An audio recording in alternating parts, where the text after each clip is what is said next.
하나님께서 오늘 우리에게 주시는 말씀은 디모데후서 4장 9절에서 18절 말씀입니다. 디모데후서 4장 9절에서 18절 말씀을 함께 교독하겠습니다. 너는 어서 속히 내게로 오라.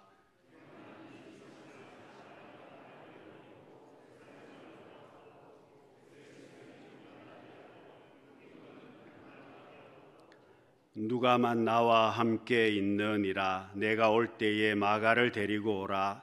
그가 나의 일에 유익하니라.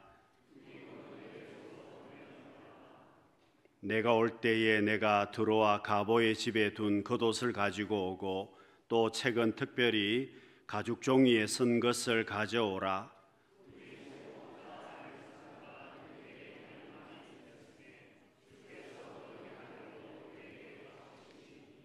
너도 그를 주의하라. 그가 우리 말을 심히 대적하였느니라.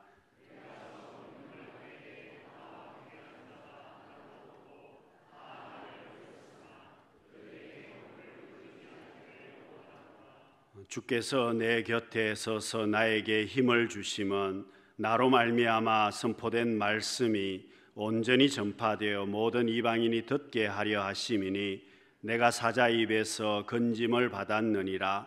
주께서 나를 모든 악한 일에서 건져내시고 또 그의 천국에 들어가도록 구원하시리니 그에게 영광이 세세무궁토록 있을지어다. 아멘. 좌우에 계신 분들에게 우리 인사하겠습니다. 사랑합니다. 축복합니다.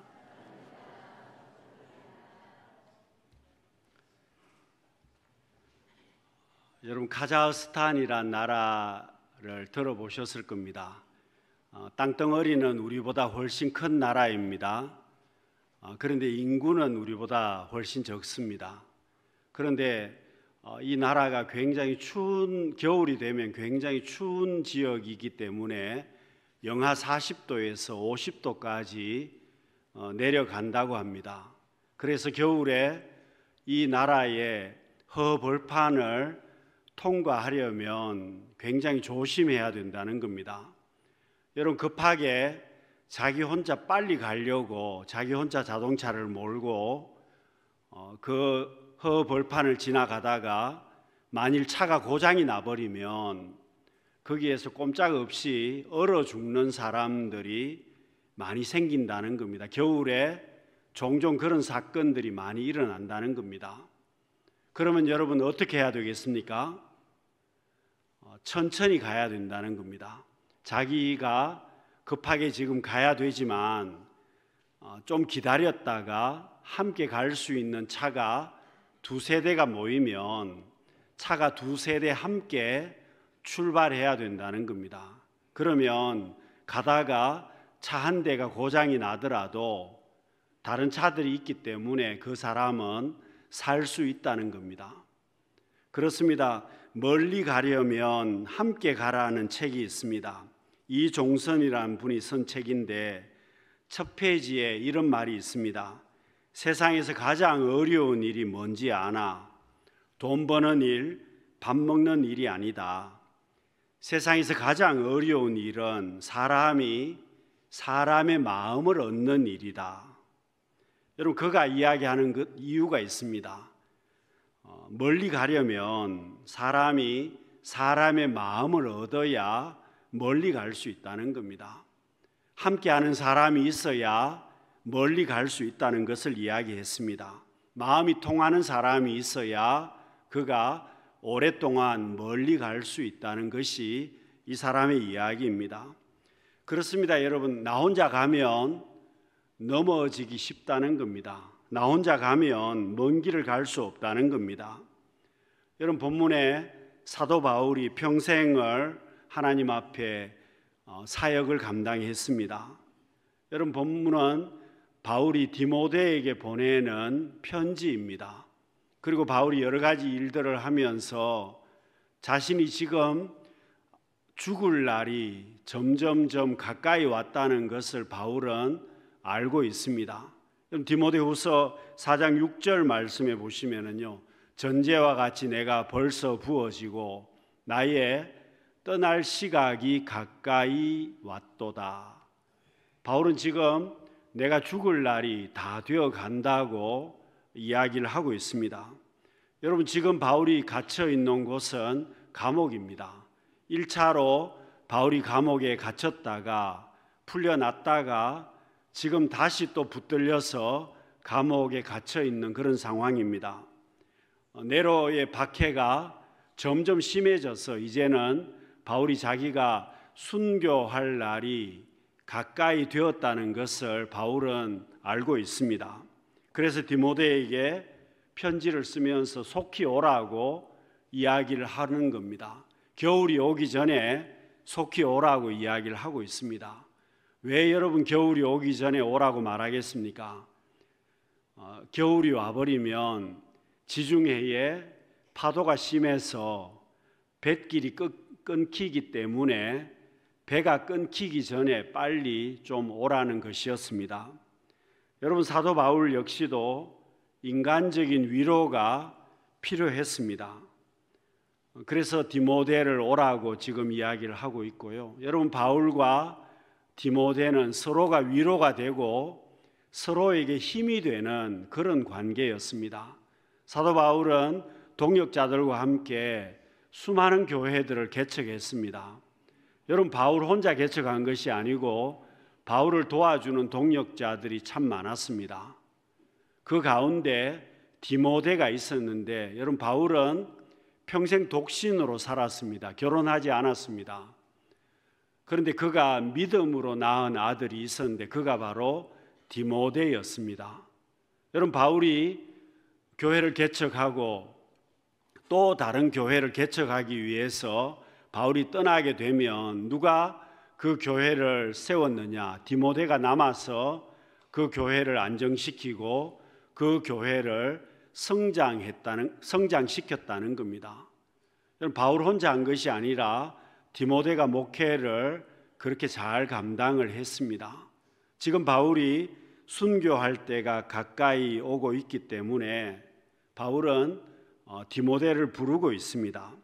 여러분, 10절 말씀을 보시면은요, 데마는 이 세상을 사랑하여 나를 버리고 데살로니가로 갔고 그레스게는 갈라디아로 디도는 달마디아로 갔고, 여러분, 바울이 교회를 많이 세웠기 때문에 사역자들이 많이 필요했습니다. 그러다 보니까 함께 동역한 사람들, 서로에게 힘이 되는 사람들이 있었지만 그 사람들을 사역지로 떠나보냈다는 겁니다. 그리고 지금 바울에게 남아있는 사람은 누가만 바울에게 남아 있었습니다. 여러분, 바울의 전도 여행은 힘이 많이 들었습니다. 먼 거리를 오고 가고 했기도 했고, 그리고 핍박을 많이 받았기 때문에 바울이 건강에 문제가 많이 생겼습니다. 그리고 여러분, 바울에게는 심각한 질병도 있었습니다. 그래서 바울이 하나님 앞에 기도하지 않습니까? 고쳐달라고 하나님 앞에 기도했습니다만 하나님께서 바울의 질병을 고쳐주시지 않습니다. 바울로 하여금 겸손하게 사역을 하라고 하신 것이 하나님의 뜻인지 그 질병을 고쳐주시지 않습니다. 그 대신에 하나님께서 바울에게 의사인 누가를 함께 하도록 붙여주십니다. 그래서 여러분, 바울에게 그림자처럼 평생을 함께 사역한 사람이 있었는데 그가 바로 누가입니다. 누가는 의사였습니다마는 바울과 평생을 함께 사역을 하게 되고, 여러분, 바울이 실질적으로 사역을 할 수 있었던 것은 의사였던 누가가 바울의 건강을 많이 살펴주었기 때문이었습니다. 여러분, 바울에게 이렇게 누가가 있었기 때문에 바울이 힘을 얻게 되었고 위로가 되었다는 뜻입니다.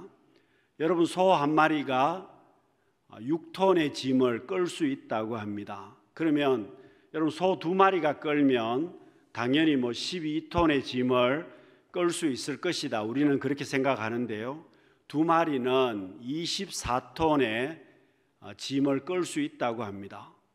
한 마리가 6톤이기 때문에 산술적으로 12톤이 계산이 나오는데 두 마리가 되면 24톤을 끌 수 있다는 겁니다. 함께 하면 시너지 효과가 그만큼 난다는 겁니다. 여러분, 예수님께서 70인 전도대를 보낼 때에도 한 사람씩 보낸 것이 아니라 두 사람씩 짝을 지어서 보내셨습니다. 혼자보다 두 명이 감당하면 힘있게 할 수 있었기 때문이었습니다. 사랑하는 성도 여러분, 오늘 우리는 갈등이 많은 시대를 살고 있습니다. 초갈등의 시대를 우리는 살고 있습니다. 가정에도 갈등이 많습니다. 어떤 공동체도 갈등이 없는 공동체가 전혀 없을 정도입니다. 그리고 진영을 나누어서 자기 편이 아니면 상대방이라면 그저 공격하기 쉬운 그런 시대를 우리는 살고 있습니다. 여러분, 경제적으로도 어려운 시대를 우리는 살고 있습니다. 잘 살지만 경제적으로도 여러 가지 위기 상황을 우리는 경험하고 있습니다. 그런데 여러분, 이런 시대이기 때문에 우리에게 위로가 반드시 필요합니다. 사도 바울에게 누가가 있어서 위로가 되었던 것처럼 오늘 우리에게도 여러분, 교회 공동체 안에서 서로가 위로가 되고 기도해 줄 수 있는 우리가 되어야 한다는 겁니다. 여러분, 사실 사도 바울이 외로울 수밖에 없는 이유가 있었습니다. 여러분, 사람은 일 중심의 사람이 있는 반면에 관계 중심의 사람도 있습니다. 어떤 사람은 관계를 더 우선시합니다. 그런데 어떤 사람은 일을 더 우선시하는 분들도 있습니다. 여러분, 바울은 일 중심의 사람이었습니다. 그러다 보니까 일하는 데 있어서 사람들과 부딪히는 그런 경우도 많았습니다. 예를 들어 보면 여러분, 마가 요한이 1차 전도 여행 때 함께 동행했습니다. 바울과 바나바 그리고 마가 요한도 함께 있었는데 여러분, 마가 요한이 부잣집 아들이었습니다. 고생을 전혀 해본 적이 없었습니다. 그런데 전도의 열정을 가지고 선교 여행을 따라갔는데 여러분, 이 선교 여행이 너무 힘들었습니다. 그래서 여러분, 마가 요한이 어떻게 했느냐 하면 중간에 도망을 쳤습니다. 여러분, 마가 요한의 집이 누구 집이냐 하니까 마가 다락방이 자기 집이었습니다. 그 방에 120명이 들어가도 여유가 있을 정도의 큰 집을 가지고 있었고 부잣집이었습니다. 그러니 여러분, 이 마가 요한이 아무리 열정이 있어도 너무 고생스러워서 도망을 쳤다가 2차 전도 여행이 시작이 되었을 때에 가기를 원했습니다. 여러분, 사도 바울이 어떻게 했을까요? 단칼에 잘라버렸습니다. 마가 요한을 절대로 데리고 갈 수 없다고 못을 박아버렸습니다. 그 일로 인해서 바울과 바나바가 심하게 다투게 됩니다. 그래서 여러분, 선교팀이 한 개에서 두 개로 갈라집니다. 바울과 실라가 한 팀을 맡게 되고 바나바가 마가 요한을 데리고 다른 팀을 꾸려가게 됩니다. 그렇게 해서 전도팀이 두 개로 나누어지기까지 합니다. 여러분, 바울은 이렇게 일 중심의 사람이었습니다. 그런데 나중에 바울이 회개합니다. 내가 그때 잘못했다는 것을 바울은 회개하고 마가 요한을 지금 부르는 겁니다. 내가 잘못했고 지금 마가 요한이 너무 사역을 잘하고 있고 그가 마가복음을 나중에 기록을 하게 됩니다. 그래서 여러분, 이 마가 요한을 그렇게 해서 바울은 부르게 됩니다. 그래도 여러분, 바울에게 있어서 함께 늘 했던 사람이 누가였고 여러분, 누가가 있었기 때문에 바울은 사역을 잘 감당할 수가 있게 되었습니다. 사랑하는 성도 여러분, 오늘 우리도 이런 시대를 살아가면서 우리에게 위로가 참 필요한 시대라고 생각이 됩니다. 여러분, 서로 위로하면 힘을 얻게 되고 서로 위로하게 되면 힘있게 사역을 할 수 있습니다. 가정도 마찬가지고 교회도 마찬가지이고 이 나라와 이 민족도 마찬가지입니다. 여러분, 동물의 왕국을 보시면 물소들이 있습니다. 덩치는 크지만 초식 동물이기 때문에 언제든지 사자에게 잡아먹힐 수 있는 겁니다. 그런데 물소가 한 마리 있으면 사자가 쉽게 잡아먹을 수도 있지만 여러 마리 물소가 있으면 사자떼가 와도 그 물소를 쉽게 잡지를 못한다는 겁니다. 함께 하기 때문에 그렇습니다. 사랑하는 성도 여러분, 바울에게 누가가 있었던 것처럼 오늘 우리에게도요, 함께하는 성도가 있고 기도해 주는 성도들이 있습니다.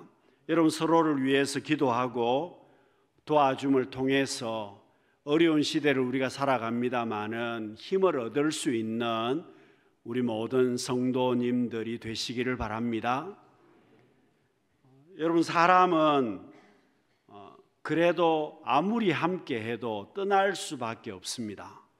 여러분, 바울과 함께했던 사역자들도 떠날 수밖에 없었습니다. 그렇지만 하나님께서는요, 바울과 끝까지 함께해 주셨습니다. 사도 바울과 함께 있었던 사람들 중에 알렉산더라는 사람은 바울을 굉장히 힘들게 했습니다. 여러분, 바울이 왜 감옥에 갇혔겠습니까? 대다수의 주석학자들은 이 알렉산더라는 사람이 바울을 밀고 했기 때문에 바울이 붙들려서 또 감옥에 갇혔다고 그렇게 주석을 했습니다.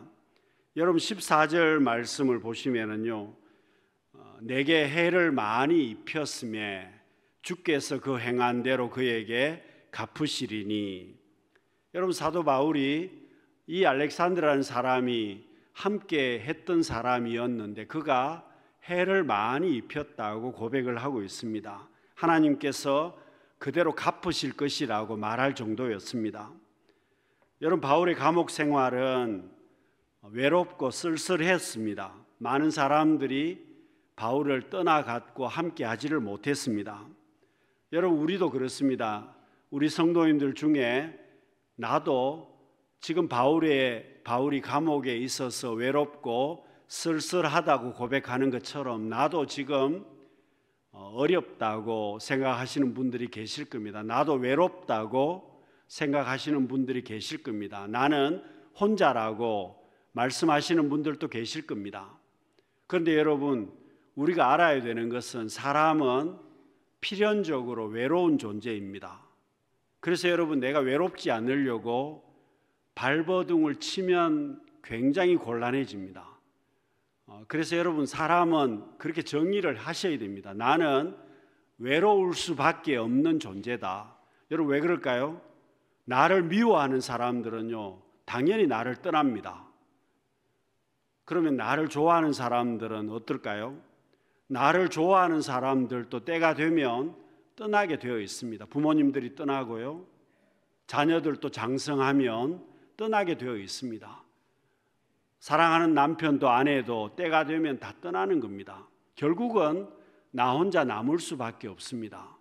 그래서 여러분, 사람은 필연적으로 외로운 존재이고 그걸 당연하게 생각해야 된다는 겁니다. 그걸 이상하게 생각하면, 이상하게 생각해서 다른 방법으로 자꾸만 그 외로움을 채우려고 하면 문제가 생기는 겁니다. 여러분, 우리 인생은 외로울 수밖에 없습니다. 여러분, 사도 바울 역시도 마찬가지였습니다. 그리고 바울을 더욱 외롭게 한 사람이 데마였습니다. 여러분, 데마가 바울과 함께 사역을 잘 했을 것인데 이 데마가 세상이 너무 좋아서 결국은 사역을 잘 하다가 바울을 떠나고 말았다는 겁니다. 여러분, 다른 사역자들도 맡겨진 교회 사역 때문에 바울을 다 떠났습니다. 그래도 바울이 지금 고백하고 있는 것은 하나님께서는 나와 함께 하신다고 고백을 하고 있습니다. 여러분, 17절 말씀 우리 같이 한번 읽어보겠습니다. 17절입니다. 주께서 내 곁에 서서 나에게 힘을 주심은 나로 말미암아 선포된 말씀이 온전히 전파되어 모든 이방인이 듣게 하려 하심이니 내가 사자의 입에서 건짐을 받았느니라. 여러분, 그렇습니다. 사람들은 이 모양 저 모양으로 떠날 수밖에 없지만 주께서 언제나 나와 함께 하신다는 겁니다. 여러분, 믿음의 사람들도 똑같이 고백을 하고 있습니다. 야곱이 자기 집을 갑자기 떠나게 되었습니다. 여러분, 베델 들판에서 야곱은 나는 혼자다라고 생각했는데 하나님께서 야곱에게 알려주셨습니다. 너는 혼자가 아니라 내가 너와 함께 할 것이라고 말씀하십니다. 여러분, 모세가 광야에 있을 때 모세 혼자가 아니었습니다. 하나님께서 모세와 함께 하셨습니다. 엘리야도 마찬가지입니다. 엘리야가 나는 혼자다라고 생각했는데 하나님께서 함께 하신다라고 말씀하시지 않습니까? 여러분, 사드락과 메삭과 아벳느고의 이야기를 보면 더 분명하게 알 수 있습니다. 여러분, 이 세 사람이 금신상에게 절하지 않아서 풀무불에 던져졌습니다. 그런데 세 사람이 던져졌는데 풀무불 속에 왕이 보니까 네 사람이 있었습니다. 하나님께서 이 세 사람을 풀무불 가운데서도 지켜주신 것이었습니다. 여러분, 그렇습니다. 나 혼자라고 생각했는데, 나는 외롭다고 생각을 했는데, 나는 힘든다고 생각을 하고 있는데 잘못된 생각이라는 겁니다. 하나님께서 나와 함께 하심을 성경은 우리에게 말씀하고 있습니다. 사랑하는 성도 여러분, 오늘 우리에게 소망이 어디에 있겠습니까? 외로운 시대를 살면서, 힘든 시대를 살면서, 어려운 시대를 살면서 여러분, 소망이 어디에 있습니까? 주님께서 우리에게 말씀하시지 않습니까? 세상 끝날까지 내가 너희와 함께 있을 것이다. 여러분, 볼지어다 내가 세상 끝날까지 내가 너희와 함께 하겠다. 여러분, 우리가 기억해야 되는 것은 성령 하나님께서 우리 가운데 내주하시고 항상 역사하신다는 겁니다. 그래서 여러분, 내 속이 중요합니다. 여러분, 사람이 겉모양이 아무리 멀쩡해도 속이 병들면 그 사람이 온전하겠습니까? 자동차도 마찬가지입니다. 여러분, 껍데기가 아무리 반짝거리고 좋아도, 아무리 비싼 차라고 하더라도 속이 상하면, 엔진이 상하면 그 자동차가 어떻게 운행이 되겠습니까?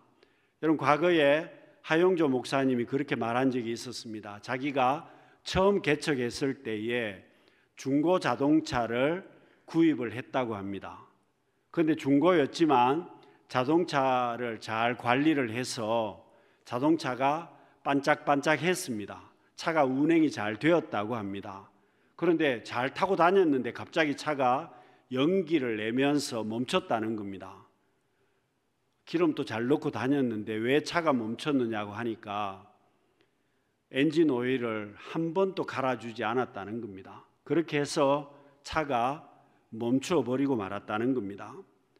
여러분, 그렇습니다. 오늘 우리의 삶도 마찬가지입니다. 보기에 멀쩡해도, 껍데기는 멀쩡해도 여러분, 성령께서 우리 가운데 역사하시지 않는다면, 하나님께서 우리 가운데 함께 하시지 않는다면 여러분, 우리의 엔진은 멈추는 겁니다. 우리의 삶은 엉망이 되는 겁니다. 내 삶은 여러분 점점 후퇴할 수밖에 없고 썩어버린다는 뜻입니다. 그래서 여러분, 우리의 삶은 하나님을 가까이 하고 하나님께서 우리 가운데 함께 하셔야 가장 복 있는 삶이 되지 않겠습니까? 하나님이 함께 하셔야 새 힘을 얻고 성령께서 우리 가운데 역사하셔야 우리가 힘있게 생활할 수 있습니다. 사랑하는 성도 여러분, 그래도 우리가 복 있는 것은 하나님께서 오늘 또 우리와 함께 하심을 믿고 복 있는 삶을 살아갈 수 있는, 성령 충만한 삶을 살아갈 수 있는 우리 성도님들이 되시기를 바랍니다. 여러분, 주님께서 나와 함께 하시기 때문에 우리가 어떻게 사는 겁니까? 믿음으로 살아야 합니다. 여러분, 주님이 나와 함께 하시고 주님이 나와 동행하시기 때문에 나는 믿음으로 매일매일을 살아야 합니다. 여러분, 무속신앙과 기독교 신앙의 가장 큰 차이점이 뭐겠습니까?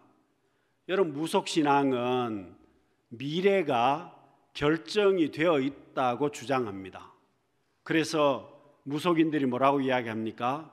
너의 미래가, 너의 운명이, 너의 팔자가 이렇게 결정되어 있으니까 내게 와서 돈 많이 내고 피할 길을 알려주면 그걸 피해서 너가 복 받을 수 있는 길로 가라는 겁니다.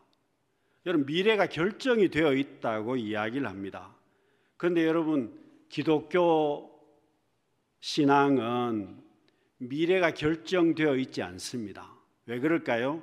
여러분, 하나님께서 사람을 만드시면서 우리에게 자유의지를 주셨습니다. 그래서 여러분, 결정되어 있는 것은, 내가 천국 백성이라는 것은 결정되어 있습니다. 내가 지금 죽어도 천국 간다는 것은 결정되어 있지만 나머지 부분들은 내가 어떻게 살아가느냐에 따라서 미래가 얼마든지 변동성이 있다는 겁니다. 달라질 수 있다는 겁니다.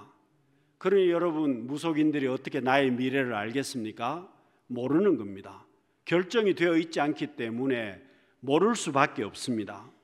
여러분, 나의 미래가 두 가지로 결정이 되는 겁니다. 하나는 내가 어떻게 하느냐에 따라서 달라집니다.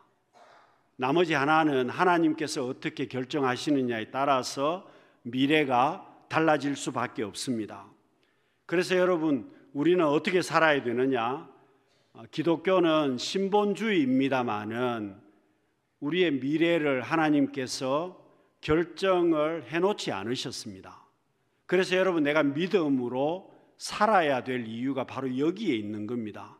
믿음으로 살면 얼마든지 미래가 달라질 수 있다는 겁니다. 왜냐하면 하나님께서 우리를 로봇으로 만들지 않았습니다. 여러분, 데이터를 집어넣어 가지고 이렇게 살아라고 로봇으로 만들지 않았다는 겁니다. 우리가 하나님 앞에 말씀 붙들고 믿음으로 살면 얼마든지 우리의 미래를 하나님께서 도우신다는 겁니다.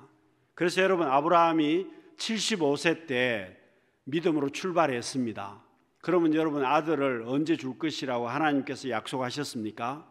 100살이라고 하나님께서 약속하신 적이 없습니다. 그런데 여러분, 왜 아브라함이 100살의 아들을 얻었겠습니까?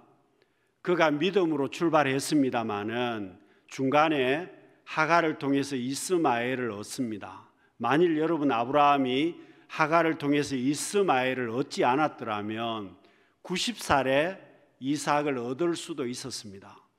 연도가 달라진다는 겁니다. 여러분, 이스라엘 백성들도 마찬가지지 않습니까? 가나안 땅에 들어갈 것이라고 하나님이 주셨습니다. 가나안 땅을 약속으로 주셨습니다. 그러면 믿음으로 가나안 땅을 들어가야 되는데 중간에 포기했습니다. 결과적으로 광야 40년을 광야에서 살게 되었습니다. 여러분, 내가 어떻게 하느냐에 따라서 미래가 달라진다는 것을 성경은 우리에게 말씀하고 있습니다. 사랑하는 성도 여러분, 우리가 힘든 시대를 살아갑니다. 외로운 시대를 우리가 살아갑니다. 갈등이 많은 시대를 우리는 살고 있습니다. 어떻게 살아야 되겠습니까?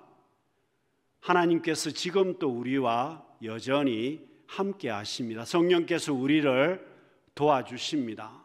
그리고 나를 도와주는, 나를 위해서 기도하고 함께하는 성도들도 계십니다. 그렇기 때문에 내가 해야 될 일은 믿음으로 살아가는 것입니다. 여러분, 외롭지만, 힘들지만, 어렵지만 우리가 믿음으로 달려가게 되면 하나님께서 우리에게 미래를 복되게 하실 것입니다. 여러분, 어떤 사람들은 왜 하나님이 나를 이렇게 힘들게 하느냐고 불평하시는 분들이 있습니다. 그런데 여러분, 우리가 잘못 알고 있는 것입니다. 하나님께서는 우리를 힘들게 하기를 원하시지 않습니다. 여러분, 왜 그럴까요? 하나님께서 우리에게 독생자 예수 그리스도를 허락해 주셨습니다. 여러분, 그 아들까지 우리에게 주셨는데 하나님께서 왜 다른 것을 주시지 않겠습니까? 가장 좋은 것을 주셨는데 왜 그 외의 것을 주시지 않겠느냐는 겁니다. 당연히 주신다는 겁니다. 내가 해야 될 일이 무엇이겠습니까? 나는 현재 상황이 어떠하든지 간에 믿음으로 살아야 될 사람들입니다. 여러분, 외로워도 나는 믿음으로 살아야 합니다. 힘들어도 나는 믿음으로 살아야 합니다. 지금 내가 망해도 오늘 우리는 믿음으로 살아야 될 사람들입니다. 사랑하는 성도 여러분, 주님께서 내 곁에 함께 하시고 성령께서 우리 가운데 여전히 함께 하시기 때문에 우리는 외롭지만 힘들지만 어렵지만 우리는 믿음으로 살아야 될 사람들입니다. 날마다 믿음으로 승리할 수 있는, 날마다 믿음으로 복 있는 삶을 살아갈 수 있는 우리 모든 성도님들이 되시기를 바랍니다. 기도하겠습니다. 사랑이 많으신 하나님 아버지, 저희들 어려운 시대를 살아갑니다. 외로울 수도 있습니다. 그렇지만 믿음으로 살게 하여 주시고 하나님 함께 하심을 믿고 믿음의 승리자들이 다 되게 하여 주옵소서. 예수님 이름으로 기도드립니다. 아멘.